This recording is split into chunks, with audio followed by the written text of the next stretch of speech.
junto también con Juan Alberto Sánchez Marín, que nos acompaña desde Bogotá, Colombia. Allí ambos, muchísimas gracias. Ya los vemos en pantalla, gusto con poder compartir este punto de vista y obviamente sumarnos a un montón de preguntas que vienen de aquí en adelante tras conocido estos resultados preliminares y que obviamente se tendrían que confirmar ya este día miércoles respecto de las elecciones en Bolivia.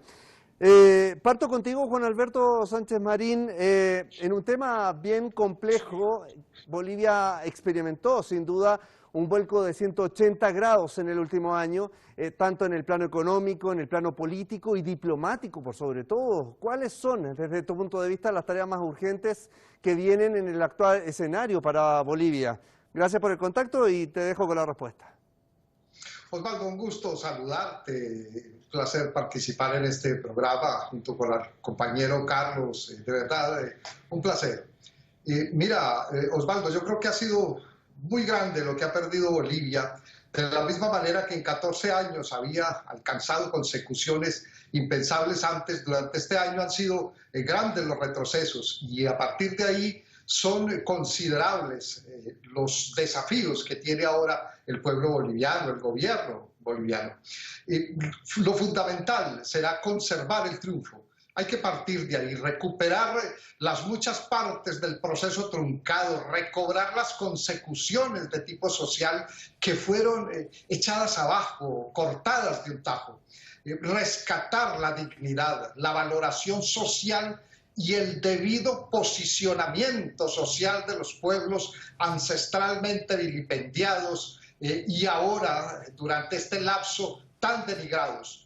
Durante este año del poder de estas clases racistas y excluyentes que no van a dejar además a partir de ahora de hacer un contrapeso muy peligroso, muy desafiante, muy envalentonado, porque además cuentan con el apoyo irrestricto de países de fuera, de los Estados Unidos y de tantas corporaciones, de tantos intereses que estaban haciendo un festín con las riquezas que indudablemente tiene Bolivia, esos llamados minerales del futuro, particularmente el silicio, esas riquezas del Salar de Uyuni que están debajo de uno de los potenciales económicos más grandes del inmediato futuro, no ya digamos del mediano o del distante. Así que lo primero es conservar, resguardar ese triunfo, recuperar lo perdido y de ahí en adelante todo. El pueblo boliviano tiene por delante un desafío de no solo marchar contra viento y marea en el contexto local, nacional e internacional, sino también el reto de seguir adelante en ese desarrollo que tanto llamó la atención más allá de las propias fronteras. Así es, Juan Alberto. Bueno, tú estás allí en Bogotá, Colombia, y nos vamos a ir a Buenos Aires, Argentina. Carlos Aznares nos acompaña también en este análisis que resulta bastante interesante, porque estamos dentro del Cono Sur, analizando lo que ocurre en Bolivia. Carlos, te replico la pregunta porque es importante también tener distintos puntos de vista respecto de los desafíos que vienen para Bolivia en términos políticos. Ya veíamos este vuelco que tuvo durante el último año en términos políticos, diplomáticos sobre todo, relaciones internacionales que Bolivia decidió cambiar bajo el gobierno de facto de Yanina Áñez y que hoy día vuelve nuevamente al escenario que venía teniendo los últimos 13, 14 años. Entonces, ¿cuáles son, desde tu punto de vista, los desafíos más urgentes para esta nueva etapa para Bolivia? Bueno, un gusto estar con ustedes otra vez y a mí me parece importante lo que decía recién el compañero, de que el pueblo boliviano con este voto masivo ha pateado un tablero, y es el tablero de esta dictadura que quería convertir a Bolivia en muy poco tiempo en una colonia norteamericana. Por eso llama la atención este reconocimiento rápido de Estados Unidos tratando de reacomodarse y felicitar a quienes han querido destruir, porque precisamente la dictadura boliviana ha operado con facilidad en este tiempo, con el apoyo obviamente de Donald Trump y del Departamento de Estado y de Mike Pompeo y de todo el grupo de cómplices que tiene en América Latina. Me parece que en principio hay que recomponer la economía porque está destruida, no solamente por la pandemia, sino que prácticamente con los acuerdos que firmó Bolivia de dependencia con Estados Unidos, tiró abajo todo lo que se había construido en los 14 años. Hay una cosa importante, Lucho Arce es un hombre que conoce de economía y creo que él va a apuntar claramente a dos tipos de trabajo. Uno, reconstruir la economía comunitaria, es muy importante eso, la economía que tanto conocen los pueblos indígenas, estamos hablando de un país con fuerte mayoría indígena, y también tirar abajo de a poco todos esos lazos de dependencia, esos tratados de libre comercio que Bolivia firma con Estados Unidos, entregando, por ejemplo, el tema del litio y el silicio y todo lo que de alguna manera son las riquezas fundamentales de Bolivia, aparte de los hidrocarburos y aparte del gas que también conoce Argentina, porque Bolivia es un favorecedor en ese sentido con Argentina para el tema del gas. Y el otro tema que me parece importantísimo es la entrada otra vez de Bolivia con mucha fuerza al Mercosur, tratar de ponerse espalda con Argentina y de alguna manera tratar de ayudar a reconstruir el Mercosur, que está muy devaluado. Y en lo político me parece fundamental, bueno, hay un discurso que han dado tanto Choquehuanca como Lucho Arce de la reconciliación entre hermanos bolivianos. Lo que no significa, esa reconciliación no significa perdonar a quienes tanto mal le han hecho, a los Murillo, a las Añez y a toda esa camada corrupta y asesina, porque son los culpables de la muerte de muchos bolivianos y bolivianas en Sencata, en Sacaba, y también por culpa de la pandemia en no atender las necesidades sanitarias, pero sí reconstruir los lazos de solidaridad con el pueblo boliviano para avanzar políticamente. Hay un detalle muy importante y con esto termino esta primera pregunta. El MAS controla totalmente el Parlamento, tiene mayoría parlamentaria. Entonces no va a haber tantos palos en las ruedas que le pueda poner la derecha, que va a seguir operando, como para tratar de frenar leyes sociales que hay que otra vez sacar de las cenizas en las cuales lo ha puesto el régimen dictatorial boliviano. Así es. Bueno, los invito a que vamos más rápido también con cada una de las respuestas para ir dentro de este análisis que tiene muchas aristas de aquí en adelante.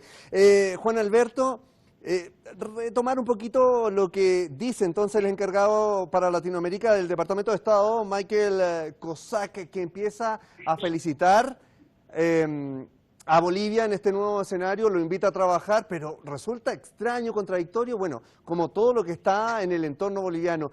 Rápidamente una respuesta respecto a eso, me interesa tu punto de vista y sobre las tareas que tiene Bolivia a nivel regional, ya que estamos hablando aquí representantes tanto de Colombia, de Argentina, Chile por otra parte, y hablando de un vecino, Bolivia. Osvaldo, creo que Bolivia tendrá sin duda, lo que acaba de suceder, un impacto muy considerable. Los líderes de la derecha, no lo podemos olvidar, esa derecha regional aplaudieron de inmediato el golpe hace un año. Organismos internacionales mintieron, facilitaron, callaron todos los abusos.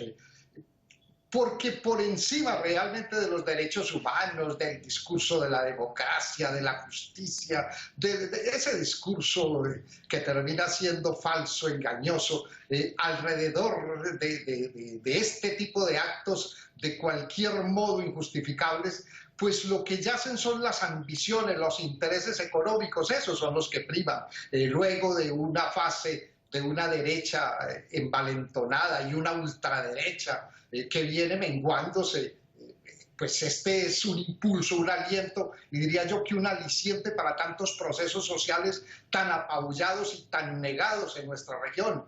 Bolivia demuestra que esta democracia, la democracia real, no la de los discursos, ni la falaz, ni la de papel, termina imponiéndose. Ahora bien, para Estados Unidos, pues obviamente este reconocimiento y para los opositores, para la señora Áñez y para el competidor desfigurado señor Mesa, pues realmente no había otra opción. El triunfo apabullador, que era como se necesitaba, pues realmente deja en silencio muchos de estos posibles críticas, como fue hace un año de una manera tan alevosa como le robaron, le hurtaron la presidencia a Evo Morales. Entonces yo creo que para Estados Unidos de todas maneras es una democracia de dientes para afuera, una felicitación de dientes para afuera, y lo que se viene va a ser una injerencia absoluta, descarada, descarnada. Y bueno, comparto el criterio de que hay una necesidad de justicia del pueblo boliviano, pero de todas maneras es muy difícil en las actuales condiciones, a pesar del control muy cierto del Congreso, a pesar del control de las mayorías que tiene Luis Arce, ahora el nuevo presidente, pues de todas maneras no son esas las reglas de juego de las que se vale esta oposición y este país del norte. Van a ser muchos los sabotajes, lo que se viene hacia adelante, la manipulación a todas las medidas de Arce, pero yo creo que esta es una esperanza muy grande para el pueblo boliviano, la que se comienza a partir de hoy. Bien, Carlos, centrémonos en otra figura que no deja de ser importante acá. Estoy hablando del depuesto presidente, Evo Morales. Desde tu punto de vista, ¿qué significa este triunfo para el expresidente particularmente?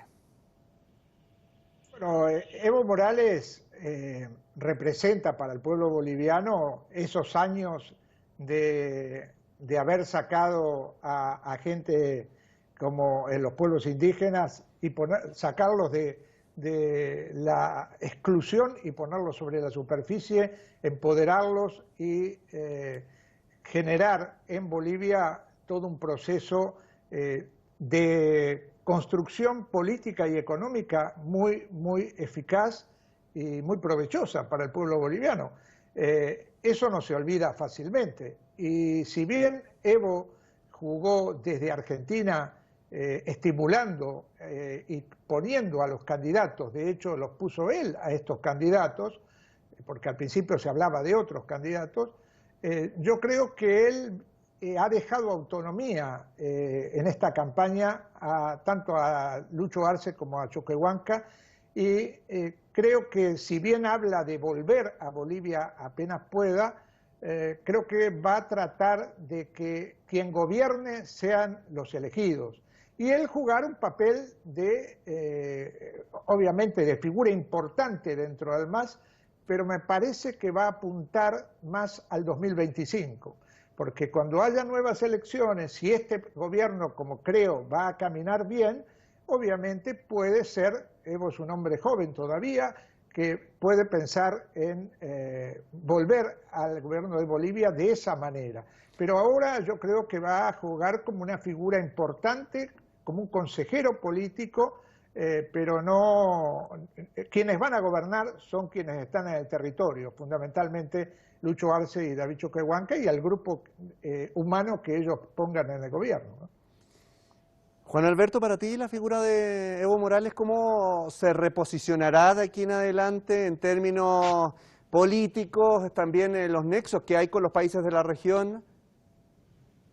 Evo Morales es una figura muy relevante. Antes del golpe ya era una figura no solo de gran peso en Bolivia, sino de gran significación en la región y yo diría que en el mundo. Y no por afinidades ideológicas ni por los afectos, sino porque se había ganado ese sitial de significación con sus logros en bien del país. Junto con Luis Arce, como bien lo mencionó ahora el compañero Carlos, como ministro de Economía, fueron los artífices de ese avance. Yo creo que el papel que va a representar Evo Morales, más allá de compartir el criterio de que a largo plazo o a un mediano plazo es una figura joven, es una figura que tiene mucha significación, mucho peso, mucha credibilidad dentro de amplios sectores bolivianos, más allá de ese peso, de ese prospecto indudablemente posible, también va a jugar un respaldo fundamental, va a ser un aval fundamental para el proceso que viene adelante hacia Bolivia, y que esta derrota de este año, esta pérdida de este buen año, también yo creo que tiene una relevancia considerable en el sentido de que se han aprendido muchas cosas en este proceso, la importancia del proceso más allá incluso de los nombres, de las figuras, de los liderazgos que son indudablemente importantes, pero más allá de eso es lo que está en juego, el desafío grande como proceso, como país, y esa no porque las desgracias sean buenas, sino porque en este caso yo sí creo que deja una enseñanza considerable, y es la necesidad de respaldar este proceso desde todos los ámbitos, desde las bases sociales, populares, hasta los ámbitos internacionales, mediáticos, políticos, desde cualquier sentido, la importancia de respaldar y resguardar este proceso que tanta avidez y tanto celo despierta en clases poderosas al interior y afuera del país.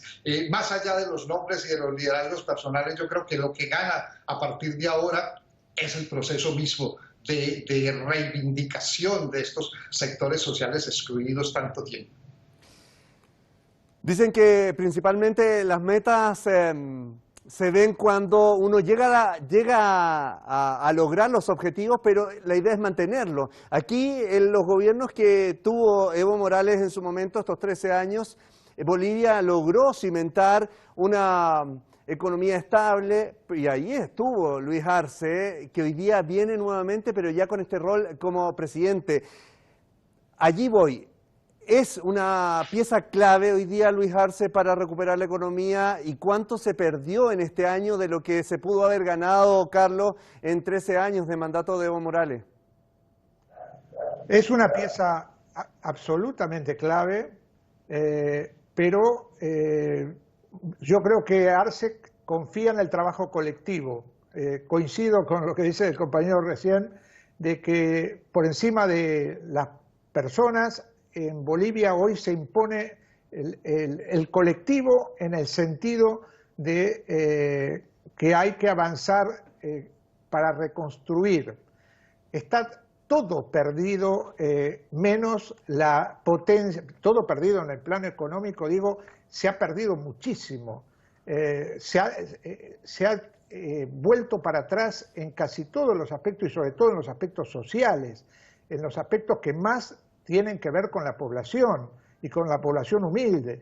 Entonces va a tener que trabajar no solamente con una concepción asistencialista, sino de generar de alguna manera bases sólidas para que el pueblo boliviano recupere la confianza que este gobierno dictatorial le ha hecho perder de todas las cosas que ha retrocedido. Me parece que Arce tiene obviamente capacidad para hacerlo, y así como durante los años que gobernó acompañó al gobierno de Evo Morales, puso a la economía boliviana no solo a un buen nivel local, sino a nivel regional. Siempre decíamos, la economía boliviana está mucho mejor que algunas economías de países que se dicen desarrollados. Bueno, después de este vacío que se ha producido ahora, la tarea va a ser más dura, pero me parece que tiene todas las herramientas, y además Bolivia no es un país pobre, lo han empobrecido, este es el problema. Tiene recursos naturales que son muy válidos, y yo creo que también va a jugar las relaciones internacionales con países como China, como Rusia, como Irán, con Venezuela, con Cuba, con México, con Argentina. Todo eso va a ayudar a Bolivia a salir de este atolladero, y por supuesto que a nivel diplomático creo que van a mantener relaciones con todo el mundo, incluso con los Estados Unidos, lo que no significa que le dejen a Estados Unidos practicar la injerencia que quiso hacer también en el gobierno de Evo Morales, y Evo Morales se sacó a la embajada, a la USAID y a todo aquel que metía las narices equivocadamente en el proceso boliviano. Bien, aquí les pido premura porque quiero aprovechar lo que nos queda de tiempo, pero hay que concentrarnos también en un aspecto bien importante. ¿Cómo se entrega confianza a un pueblo que ha experimentado un escenario tan doloroso e inestable como lo que ha ocurrido en Bolivia en el último año? Recordemos que llega el momento ahora de devolver este voto de confianza ganado por el MAS en hechos, literalmente. Voy rápidamente contigo, Juan Alberto. ¿Cómo se recupera la confianza del pueblo boliviano? Aquí, obviamente, hay un voto de confianza, pero se tiene que devolver la mano también, ¿no? Osvaldo, creo que lo dices bien en ese final de la pregunta, y es que la confianza realmente se la ganó el pueblo boliviano con la claridad de lo que representaría darle el triunfo a un personaje de esta oposición cerril, tan siniestra. El candidato pues, más cercano a Evo Mesa, conocido y reconocido por la tragedia que representó como presidente, como candidato, facilitador del golpe. Yo creo que la confianza a partir de ahora al pueblo boliviano es primero la desconfianza con relación a los riesgos que existen, con relación a la importancia de ser claros, de ser conscientes, de respaldar este proceso, de aminorar las rencillas internas de poderes locales, pequeños poderes, porque lo que se cuida, lo que es necesario conservar, está por encima de esas pequeñas rencillas internas pequeñas. Y para el gobierno yo creo que es muy importante continuar con ese proceso de inclusión que ha venido, pues que venía dándose antes, de inclusión, de participación de grupos sociales diferentes. El gobierno hablaba de una inclusión más allá incluso de quienes han sido arte y parte del proceso, y yo creo que eso es importante para el pueblo boliviano, convocar a partir de los aspectos que unen más que de los que desunen, sin desconocer que obviamente van a continuar existiendo, subsistiendo, y que lógicamente con estas fuerzas hay que convivir, pero que son fuerzas que están por fuera de los intereses democráticos, que están más allá de las reglas de juego establecidas, y que lo que se busca realmente es la desestabilización del país. Van a venir de nuevo las continuas fuerzas de segregación de las zonas, basándose siempre en los puntos que dividen, en clases, en etnias, en regionalismos, en muchos aspectos que obviamente ARCE pues a partir de ahora tendrá que lidiar con ellos, y yo creo que hay buena confianza, y el voto de confianza ya se lo depositó la mayor parte, las grandes mayorías del pueblo boliviano, tanto que pues en esta primera vuelta se ratifica su triunfo. Bien, Juan Alberto, voy rápidamente, me quedan 30 segundos. Carlos Aznares, ¿qué pasa con la confianza del pueblo boliviano? Porque obviamente se la va a exigir a la nueva administración, ¿no? Primero, decir que los votos no son solamente de los sectores más humildes, indígenas, campesinos, sino también hay votos de clase media. O sea, la clase media le dio el respaldo al binomio del MAS. El MAS cuenta con organizaciones populares muy potentes que se conocen, muchos de ellos desde hace años de lucha, que vienen trabajando desde hace muchos años combatiendo contra gobiernos como el que acaba de ser vencido en las urnas. Me parece que en ese sentido no va a haber dificultades para esa confianza, y creo que sí van a tener que hacer una mirada hacia el pueblo indígena para que sea más protagonista de lo que fue durante el gobierno de Evo Morales. Algunas críticas que se le hacen al gobierno de Evo es que el pueblo indígena, el pueblo campesino había sido de alguna manera en la última parte del gobierno dejado un poco de lado. Así es. Creo que Choquehuanca va a jugar un papel importante en ese sentido. Y recordemos que todavía falta por conocer el voto campesino dentro de los últimos datos que vamos a conocer el miércoles finalmente de estas votaciones. A ambos. A Juan Alberto Sánchez Marín, muchísimas gracias por estar con nosotros. Carlos Aznares también, un abrazo grande a ambos por participar en este debate necesario de análisis sobre Bolivia. Muchísimas gracias.